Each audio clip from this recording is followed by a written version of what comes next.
Hi, it's Shlayman from halfwheel.com. I'm here in Las Vegas, Nevada, about to attempt the Michael Herklots. I work at the Davidoff of Geneva stores, trying to smoke Cameroon in the winter challenge.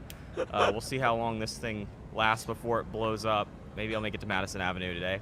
That's Michael Herklots from Ferio Tego. How's it going, Mike? Good morning. It's great. Absolutely great. It's going. I wish, we employ like someone who is a PA announcer, and I think it'd be a lot better if Patrick was here and we could like play like Bab O'Reilly in the background.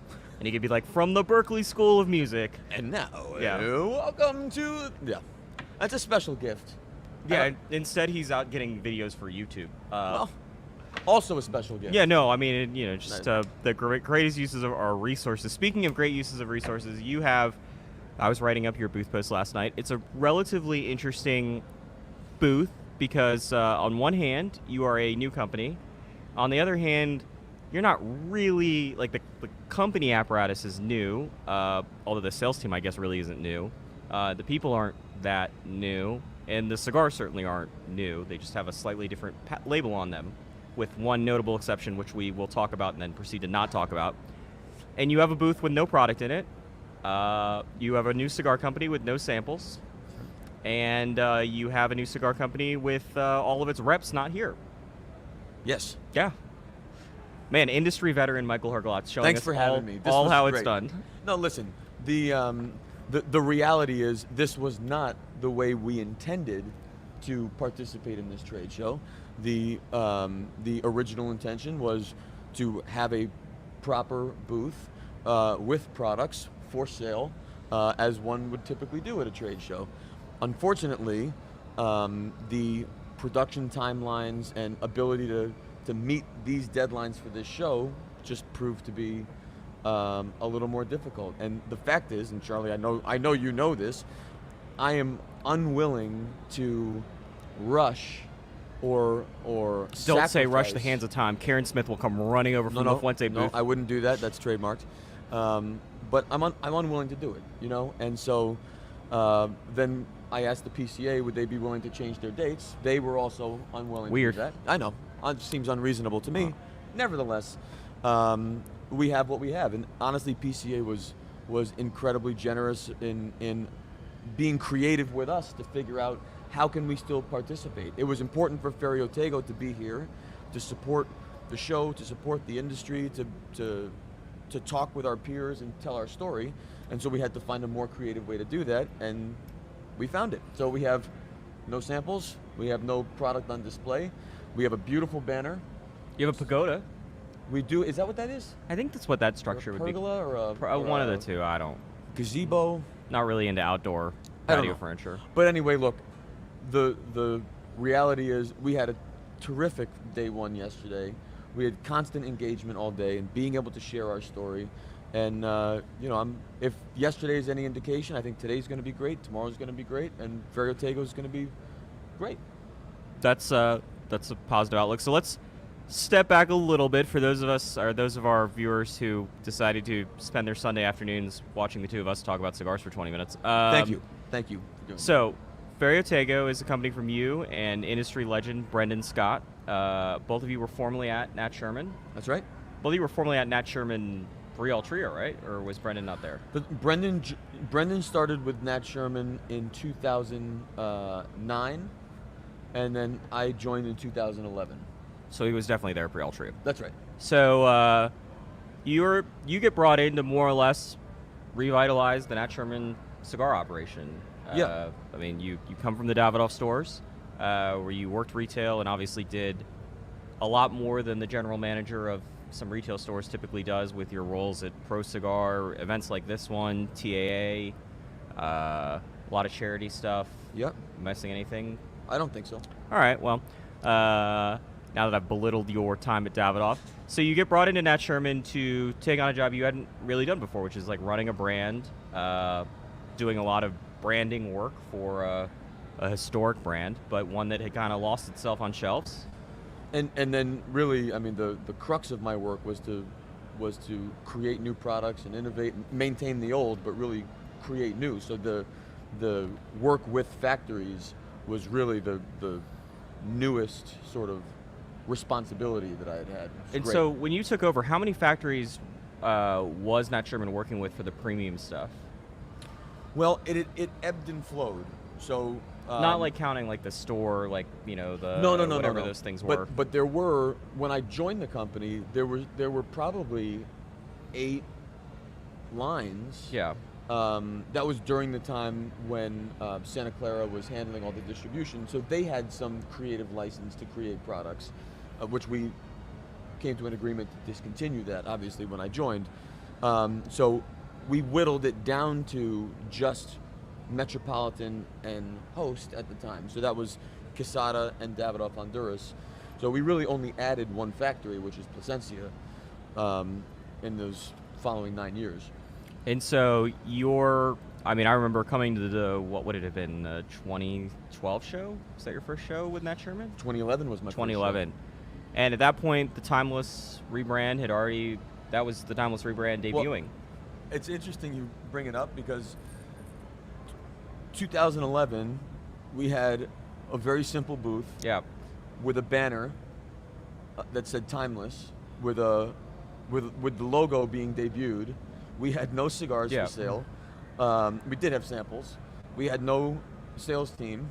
So I was actually reminded that now, 10 years later, as we're launching Ferio Tego, we're kind of taking the exact same approach, and it worked great 10 years ago. Hopefully it's going to work the same year. No, I really do hope that some gigantic tobacco monopoly comes and buys your company very shortly after this. I think that would be wonderful for you and your team. So you obviously do a lot to expand the Nat Sherman brand. And then there's sort of a bombshell.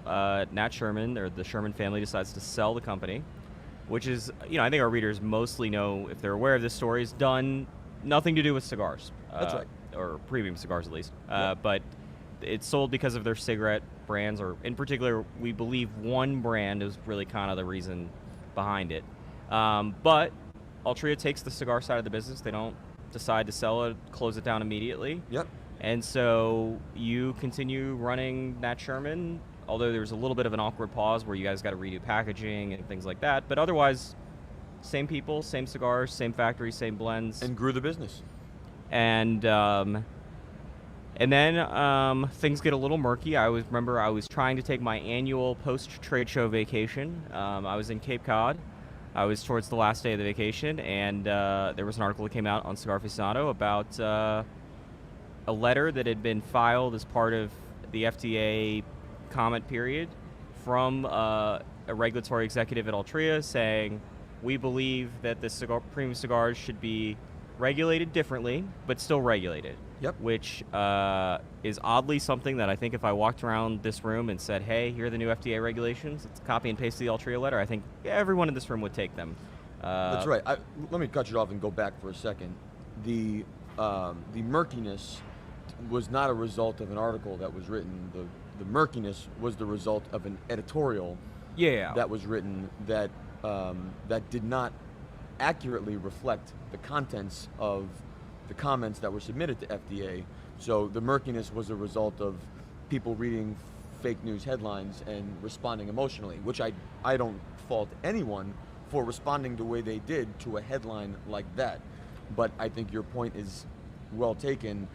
The content of the 9 pages of comments that we submitted at that time are largely what's in place today. Yeah, Brooks, can you turn up Mike's audio level? It'll be the red one, so number 2. Look, I think that, not only would I say that the comments were misrepresented, I also think there was just this unrealistic expectation that, like, we are going to get exempt. And anyone that suggests that exemption is not the likely pathway or the one that we could survive with is out of their minds. And yet here we are. But obviously I think that caused a lot of issues for you and your team at the time because stores made emotional decisions and said, it's time to throw out this product and your rep's not welcome. And, we certainly saw it with some consumers. And I'll be honest, Charlie, that was a very vocal, visible minority of the population. And even sort of initial emotional knee-jerk reactions, our team did not get thrown out of stores. People who responded emotionally placed orders soon thereafter, and honestly, it was a great opportunity for us to really engage immediately in trying to correct the record. You guys did really fair coverage in an effort to accurately reflect comments, and that helped us to be able to point to other sources and say, make sure you're really informed before you make a decision like that. And so, yes, it was emotional and it was public, but it was really not. It was not as big as I think people believe. Well, yeah, I think people, they say, oh, it's the end of Nat Sherman. Yeah, and it certainly wasn't. Yeah. We were up that year. Yeah. And so then, I guess maybe almost 2 years ago, right, at this point, Altria announces that it is considering or is interested if it could find a buyer for the Nat Sherman international division, which includes cigars, but also the pipe tobacco side of things. Yeah, really everything non-cigarette was so Nat Sherman International. Accessories are in that. Candles. Candles.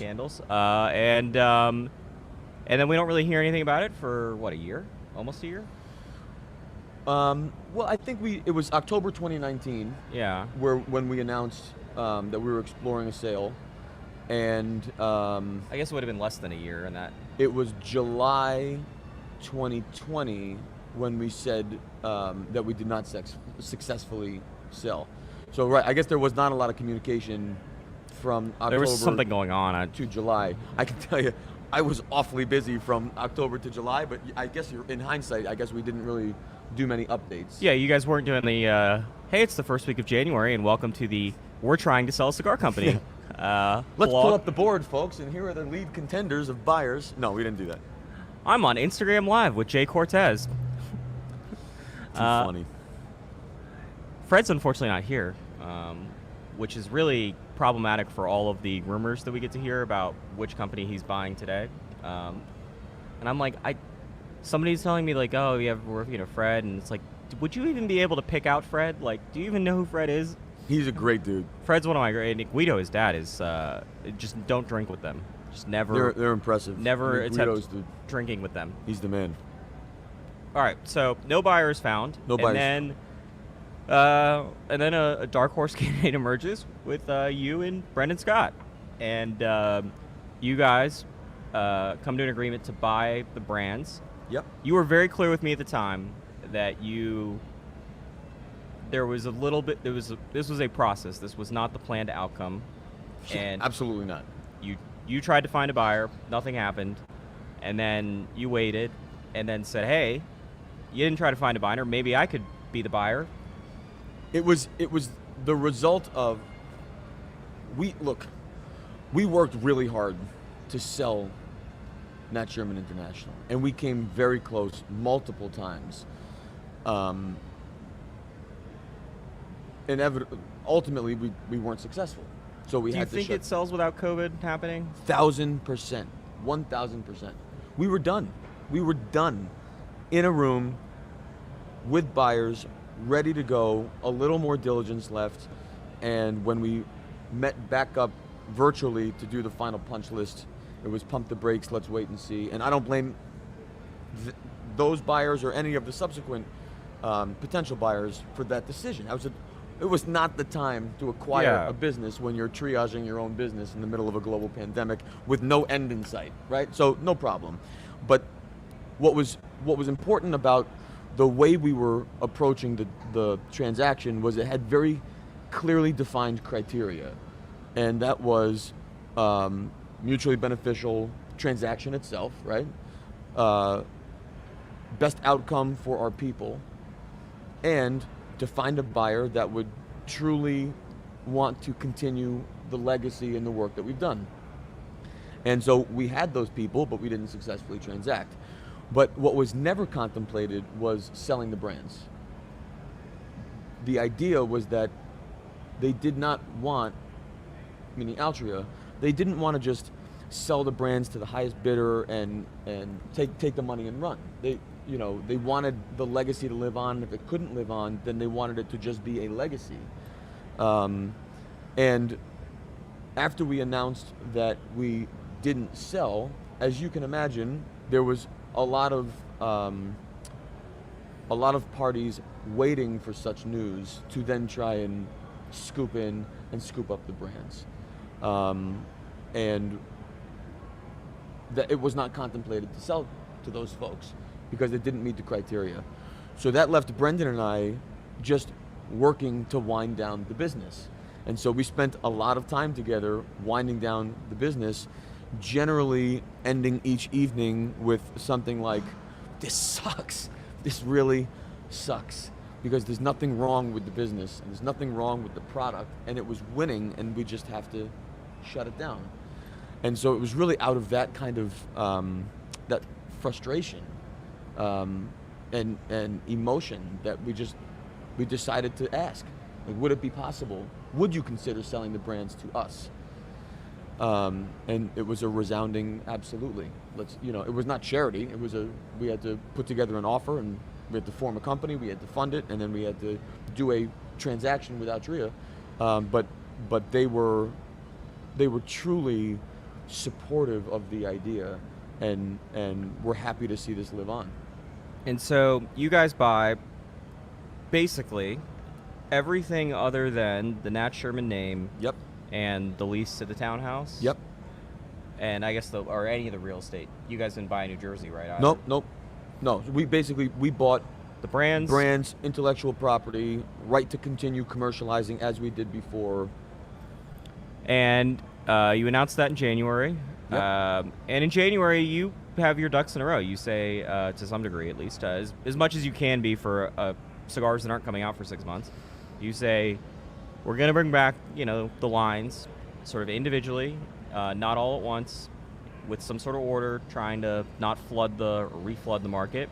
But we're going to start, rather than starting with Timeless or Metropolitan or Host, we're going to start with Ferio Tego, an all-new brand. Yep. And then yesterday when I see you, you say, and we're not going to talk about Ferio Tego today. We're going to wait a few more weeks, it sounds like, before that gets unveiled. I mean, I'm happy to talk high level conceptually about it. What I don't want to do. It's a cigar. It's a cylinder. No, I've shared this. It is tobacco. You will exchange money for it. Hand rolled, long filler. Comes with a cap. You cut it. No. So Ferio Tego. There are two blend styles. One made by Casada. One made by Plasencia. The one that we make in Casada is just creamy and bold and big and buttery and delicious. The one made in with Plasencia is much more savory, fudgy, rich, but both have really, really big body.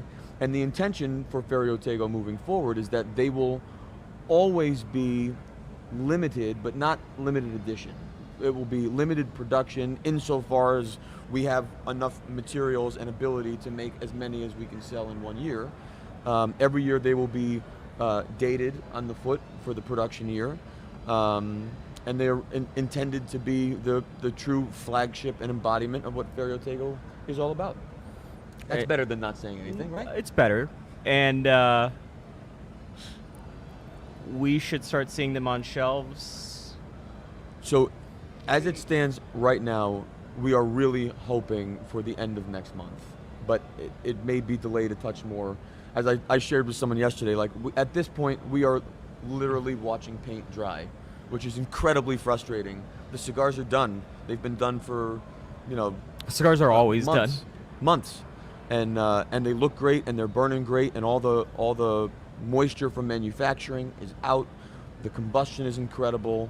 The bands are there. Printed materials are there. We're literally just waiting for the final production of boxes, and then they have to be sent to their respective countries and then packed.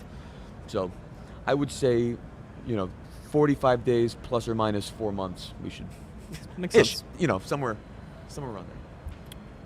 All right. If I move it further along in the timeline, though, I am confident by the end of this year we will be fully launched with Ferio and relaunched with Timeless and then Metropolitan. we'll see if that It's gonna happen. if that haunts you. Of course, it haunts me. Haunts me every night. Any questions? Very good question. Eric B. says, Michael, with your knowledge and experience in the industry, there was talk of where you might go after Nat Sherman. Did you consider going to any other companies or receive any offers from any other companies? So I certainly considered lots of options, and but I'll be absolutely honest. We never got to the point of an offer with any company at all. It was just really much more conversational. But I'll tell you what was quite encouraging. Two things happened in that period. From the moment we announced that we did not successfully sell and we were closing, because that began the wind down period, right? So through July, August, September, October, I was still working hard, probably harder than I've worked, in a year to close the business. Who knew that was so difficult? But throughout that process, obviously, that was an opportunity where I was having a lot of regular conversations with all kinds of folks in the industry, and frankly, in other industries, to explore opportunities. And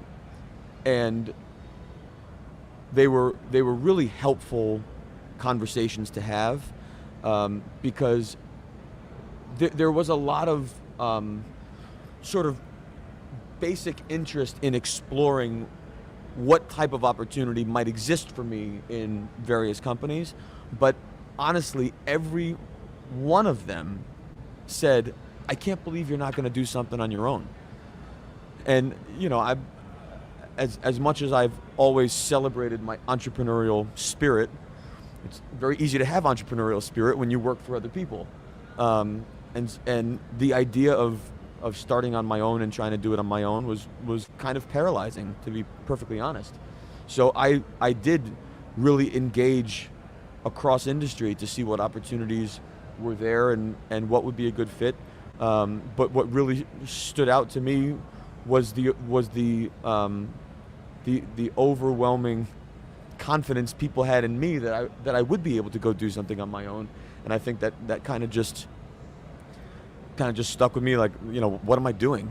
Let's just, if everyone else thinks I can do it, then let's just do it.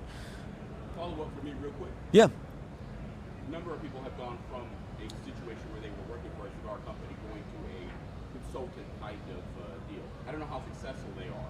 I don't either. Did you ever consider anything like that as well? It seems like with your contacts and with everything else that you had going on, that might be a fairly natural transition if it was something that actually could be made, to be successful. I certainly, in my head of, gee, I wonder what I'm going to do next. I suppose I contemplated, is there a way to consult?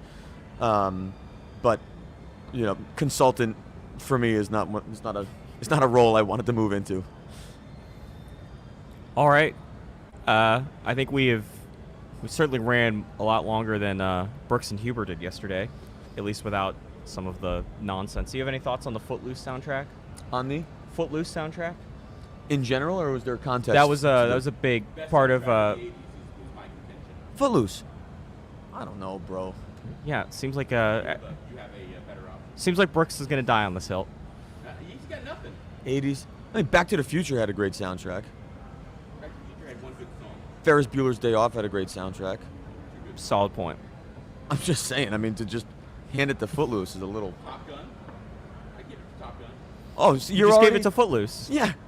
Well, I mean, they're both, songs from Raging inconsistency. That sounds like absolute zero conviction.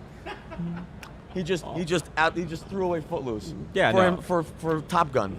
Yeah, well, I think Huber beat him up enough about it yesterday. What did Huber say? I don't remember what Huber said. Huber had I'm a a big fan of soundtracks from the 80s, let's just call it that. Fair or enough. Bruce Springsteen or Bob Dylan. Who else did he shit on yesterday? It was a long list. A long list of musicians Huber's not a big fan of. Well, Anyway, Michael, I appreciate the time. I know you have lots of order forms to go get filled out and samples to give away and blend questions to answer. And hey, listen, if I don't mind, if you don't mind, Yeah. I do just want to thank you and Half Wheel, because you've always been quite supportive and fair. So I certainly appreciate it, and I appreciate this platform. And I also just want to thank whoever happens to be watching on a Sunday afternoon for the endless support. I've seen it as you've written articles, and then I read the comments. It really has been incredibly encouraging to see how much support is out there, and it's given us a lot of momentum to keep cranking. So I really appreciate it, and I really appreciate everyone's support, and would beg for your patience and understanding for the next couple of months. But we're gonna be back. You know what was really discouraging? I mean, that was pretty. But last night, I'm going on through Instagram, and Kirby Allison, who's in Dallas, who's a YouTube fashion influencer, Brooks' stylist, he posts a picture of you, and he's like, best dressed gentleman in the cigar industry. And I'm like, Kirby, you asshole, I am right here. Like, you had to come get a badge from me to get into this thing, and now you're talking about this dude as if he is the best dressed in the cigar industry. And also, you know, the best dressed gentleman. I guess maybe Kirby doesn't think I'm a gentleman. Maybe that's the... It could, I don't know. We'd have to ask Kirby. Or we could just survey the viewers. Just comment below if you... No, I'm just kidding. I mean, you know, it is what it is. Brooks has got an outside chance. I mean, depending on the demographic. Solid. I mean... No, Kyle, our editorial assistant, found that to be very funny. If we went to a Margaritaville concert, Brooks would have a really solid shot of winning the best dressed gentleman 100% amongst this room. Well, it may be a tie. If we aren't at a Jimmy Buffett Brooks concert and another 9,000 yeah. other. But if we are at a Jimmy Buffett concert, then yes, I don't think Brooks got a shot at winning that. Anyway, thank you for tuning in, spending your Sunday mornings or early afternoons with us, because there certainly isn't any sporting events on at this point to watch it. If you would like to, I don't know, interact more with the PCA Convention and Trade Show, you can check out halfwheel.com. We have posts going up basically every hour. If you leave a comment, you can enter to win a Juristate prize pack, an Undercrown Humidor lighter and cutter. Very nice. Just comment on any of the booth posts. I believe Brian Burt is here tomorrow with Steve Saka. That'll be a very, I'm sure, disparaging of Dunbarton Tobacco and Trust Products interview. Steve Saka likes to do. And then Brooks, you're here Tuesday? No, I've already done. Oh no, yeah. Patrick's here Tuesday with Pete Johnson. Yeah, Brian Bird will be back live on Instagram later today, if I'm not mistaken. That is his role for this evening. Anyway, Michael, thank you. Thank you. Good luck to you giving high fives away today. That's it. Bro hugs and stories. All right, Brooks, roll that ad.